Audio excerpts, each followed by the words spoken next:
Indianapolis is a hotbed. It's an easy place to start medical manufacturing because you have Warsaw just north of here. Warsaw's been a mecca for medical manufacturing for so long. So what that comes along with, of course, is all of the supports. So you have all of the vendors in order to manufacture all of these things. We make the tools that a doctor needs, as well as the toolbox that those tools go in order to do any sort of orthopedic surgery. So it started a little over 10 years ago where my business partners, they started asking these orthopedic manufacturers where they were underserved.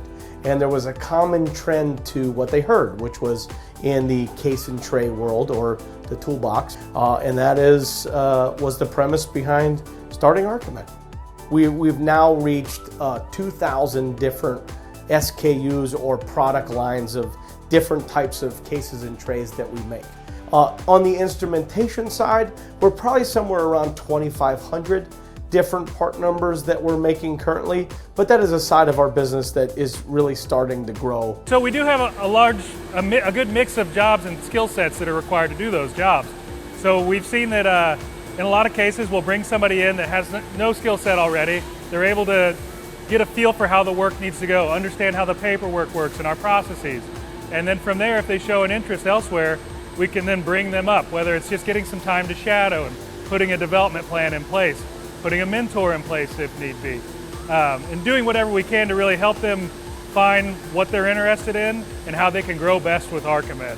The fun part about what we do here is it's all under one roof, right? Where in some organizations you only have just the manufacturing, but you may not have the design.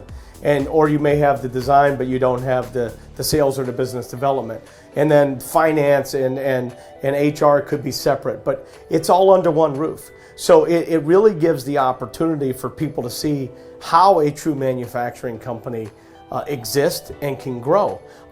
And technology is just in every arena, right? Whether it's through software to design things more quickly, or the collaborative robots we have, so that way we're able to raise the wages of our employees to do more value-added things rather than just being a load and unload that a collaborative robot can do. You have to embrace that. When I think about how hard the past couple of years has been on us as a country, then this was almost like a safe haven from all of the noise that was going on outside of these walls. But when they were here and we were working together, we were just able to focus on, hey, we're taking care of ourselves, our families, and ultimately patients.